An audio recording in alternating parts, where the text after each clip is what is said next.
Breakups are often the symptom of problems in a relationship. My workbook series, The Knowledge, is focused on helping you change your life in 4 key areas: retaining the information that I teach, personal growth, improving your relationships, and of course, re-attracting your ex. Available now at AskCraig.net.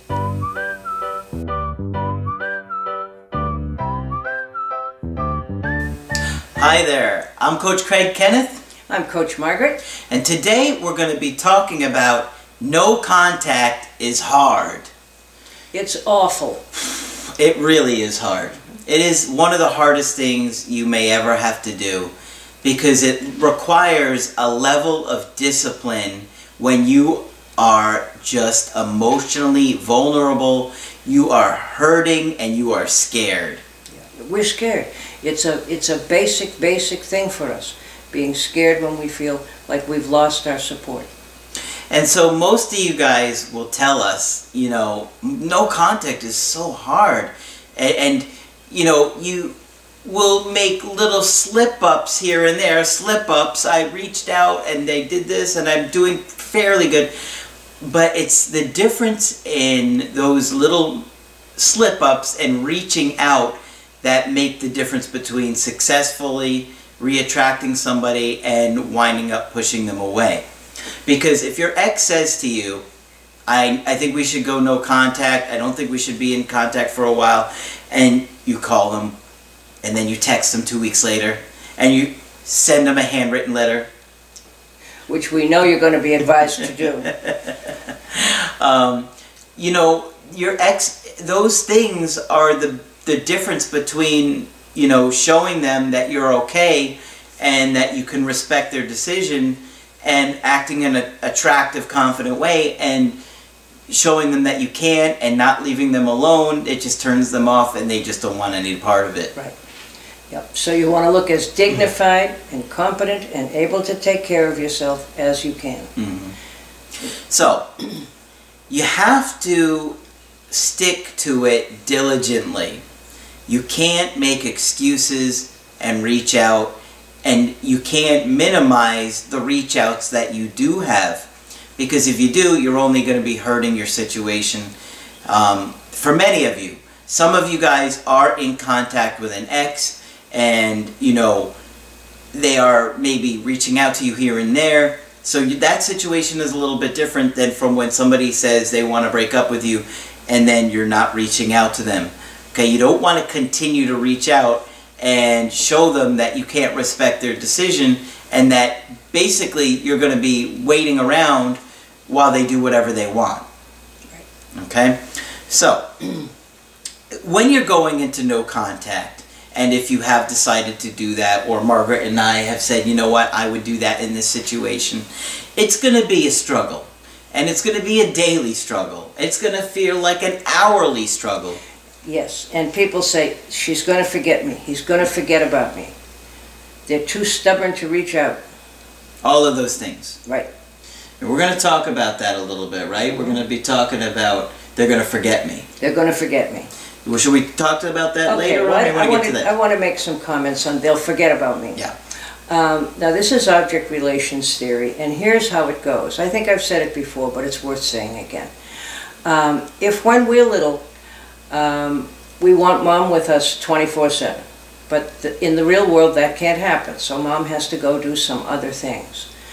Slowly, if everything goes right and the attachment is good, we learn to remember what mom looks like, what it feels like to have her there, etc., etc., so that when she's not in our room, we can call her up in our imagination. Okay? Yep. We can see her face, we can hear what her voice sounds like, and we can remember how nice it is to have her present. Yep. That's if everything goes well. Yeah. Okay? And it's a wonderful thing, because it makes many other life tasks easier. And if you're really attached to somebody, and they to you, they should be able to call up your face, the sound of your voice, and what it's like to have you around. So when people say my ex is going to forget me, it always worries me that the person who says that has not gotten to the point where they can call up the faces of people they remember and want to be with, and therefore don't think their partner can either. Yeah. Okay? Yeah. So if there's any modicum of attachment there, they should be able to call up your face. And it's hard to forget somebody whose face you can call up. Yeah, right. Absolutely. So, the scary thoughts of, you know, they're going to forget me. Yeah. They're not going to forget you. They can't, because you're firmly, if there was a real love relationship there, they can't, because your face is permanently in their, I don't know, memory bank, I guess. Yeah. Yeah. The other scary thought that you have is they're not going to reach out to me again. Well, the reality is that is a possibility, right? It is possible that they won't ever reach out to you again. I mean, we can't sit here and tell you that that wouldn't happen. No. That would just be a load of BS, because how could we possibly know that? Right. It is a possibility. And if your behavior is turning them off and you continue to harass them or force them to try and do what you want, it's going to be a lot more likely that they don't reach out to you. That's it. Because they're going to be fed up with you. And if you do the no contact for 30 days, you can't make a mistake. Yeah. Can you? Yeah. Well, we don't preach 30 days. Well, but whatever number of days. Yeah. If you go no contact, if somebody says, I need space, and you give them contact, no, we don't preach 30 days. No. Then we're answering what they asked us for. Yeah. Yeah. But, you know, if I know a lot of people will get it to, I got to day 31. Do I Yeah. do I reach what out? What do now? I do now? Yeah. We don't think that there's a magic number as far as. But the world does. Yeah. As far as a number of days, you know, we really believe that if somebody breaks up with you, you want to respect that decision and, you know, leave them alone and let them come back to your life when they're ready. Right. Right? But every day that goes by that you don't hear from them, it feels more and more hopeless. Well, I get people that reach out 6 months later, 9 months later, years later. A year later, years later. Absolutely. Now, of course, we don't want you to put your life on hold for years or anything like that. No, you can't. But just because you may move on and go out and do your own thing, it doesn't mean that they won't come back one day in the future. Right. Right? Right. So, it's a really tough struggle every day, because when you don't hear from them, it puts your body into like this primal panic mode, right, where you're overwhelmed with anxiety, obsessive thoughts, feelings, pain, physical pain. And how can you deal with that day in and day out? You can't even rest at night. You can't even recharge. You're waking up in cold sweats, nightmares, getting up. I would get up with diarrhea all hours of the night, and I know a lot of you guys do too. I totally relate. And so it's hard. And so when you're experiencing this, you just want it to end. You're like, I'm going to reach out. I got to reach out. Right. Well, if you reach out, you might make it less likely that you ever have a chance to repair it with them. So you're taking a risk. And I like the way you've explained it, that as long as you're in some contact, the person doesn't feel what it's like to be without you. That's right. Because they know they could pick up the phone and call you, right, and say, let's work it out, and you'll do it. So why would they experience any of the anxiety that you're having? Because they know that all they have to do is pick up the phone or text you or call you or say, come over. And until they experience what you're going through, they don't feel that sense of loss like you right, are. And ironically, what will happen sometimes is when they eventually do miss you and reach out, if you don't respond to them right away, their behavior escalates and they start to act like you did after the breakup. And that can happen. Yeah. And so let's say they text you at 8 o'clock at night and you say, you know what? I'm not going to respond to them the next day because I want them to see that I'm not going to be right, jumping to reply to this. They may escalate their behavior and text you again. Or in 2 o'clock in the morning they call you, oh fine, you're not going to reply to me. Or get upset, and they lose emotional self-control. And now you're like, now the power is right, not now so the much. power is shifting a little bit. Yeah, and they're not having control over everything. Yeah. But you'll find that if you can stay patient and calm when your ex eventually starts to reach out to you, that they'll get anxious over you, and now you'll be like, wow, it really is effective. And every once in a while we get a text to that effect. It really worked. Yeah. Yeah. But, you know, we're suggesting to many of you that to do the very thing that you don't want to do, the last thing you want to do, right. Not reaching out to them. I want to repair this. This is all my fault. They're never going to forgive me. Well, and you don't even know what you did for much of it. Yeah. And so most of the time you will have already reached out several times, gone to their work, sent them flowers, sent the handwritten letter before you come to my channel. And so you'll have seen, hey, you already did these things to begin with. How did that work out? How did that play out when you did that? So not doing the very thing that you want to do, to feel that connection, talk to them, hear their voice, is very, very challenging. It's very painful. And it's the only thing, it's like an addiction, it's the only thing that'll make you feel better is a contact with them. Yeah. And of course, you know, you're going through this breakup and you don't know what to do, and you're hearing other people say different things, and so you're like wrestling with the idea, and should I do this? Should I do a handwritten letter? Should I ignore them when they contact me? Because, you know, other people teach different things, and you can hear why we approach the strategies with the ideas that we have, right? We explain it to you guys, so hopefully it makes sense when you do what we suggest. You saying, okay, this makes sense to me. I understand why they're telling me to do this. I'm going to follow that strategy. As opposed to, yeah, just ignore your ex, because why? Why would you ignore your ex when they're trying to repair it with you? Right? That's not going to, I don't think that's a good strategy. The other thing we hear often is they're too stubborn to reach out. That means you're so frustrated, and that's too bad. Can you talk about that? We did talk about that at one point before. We have, but... And we found that many people would say, my ex is too stubborn to reach out. And when we really researched that, it meant that they didn't think they were worth reaching out to. In other words, if I really believe my ex is too stubborn to reach out to me, it's not so much my ex's stubbornness as it is my belief that I'm not worth reaching out to, or that he or she doesn't think I'm worth reaching out to. So, if they're going to reach out, they'll reach out. And the other thing is that you were trying to force them and coerce them to do what you wanted. And they wouldn't. And so, yeah, so they wouldn't do it, so you see that as stubborn.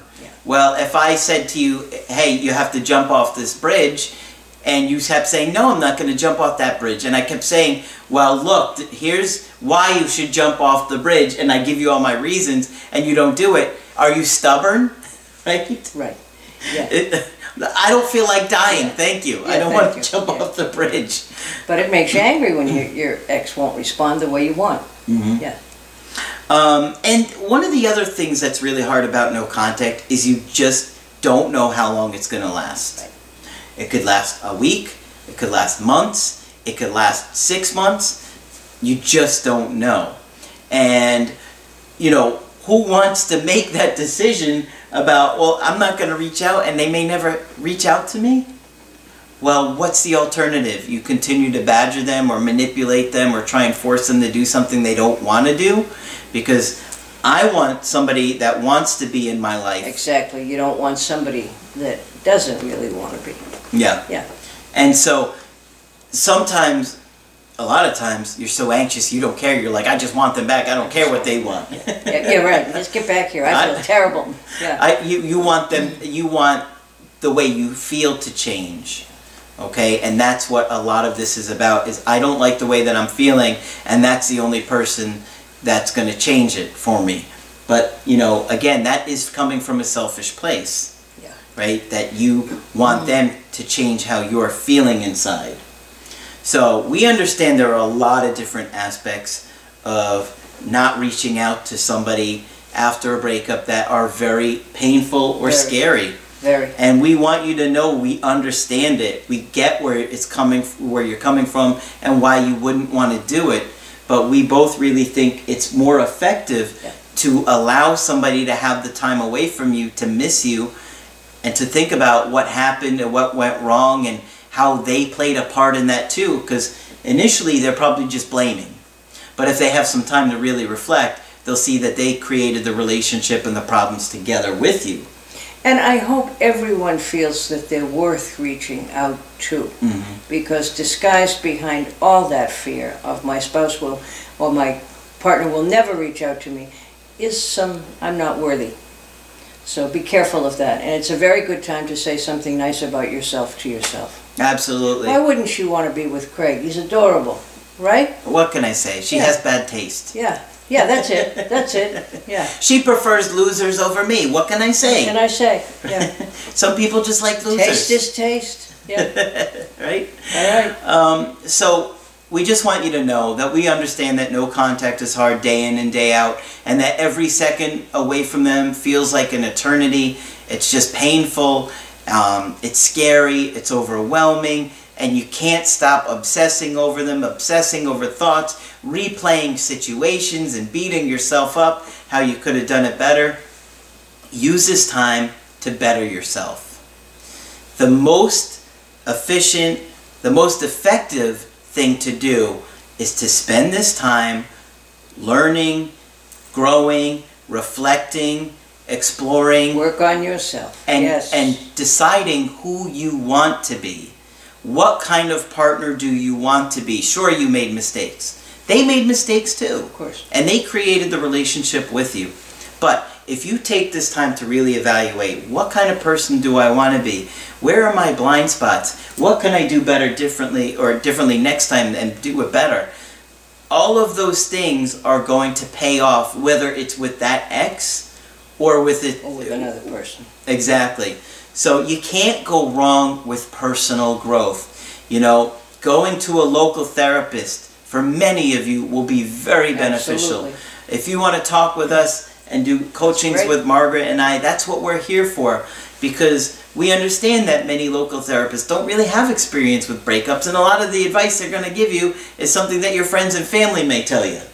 Right? But just get over him or her and get on with your life, because they want to fix it for you right away. Yeah, you're going to hear that, and it's not going to make you feel any better. Just get over him or her? Good God, I'm dying here. What are you talking about? Every second I want to die inside, and you're telling me just to get over it. Well, we know that you would get over it if you could. It takes time.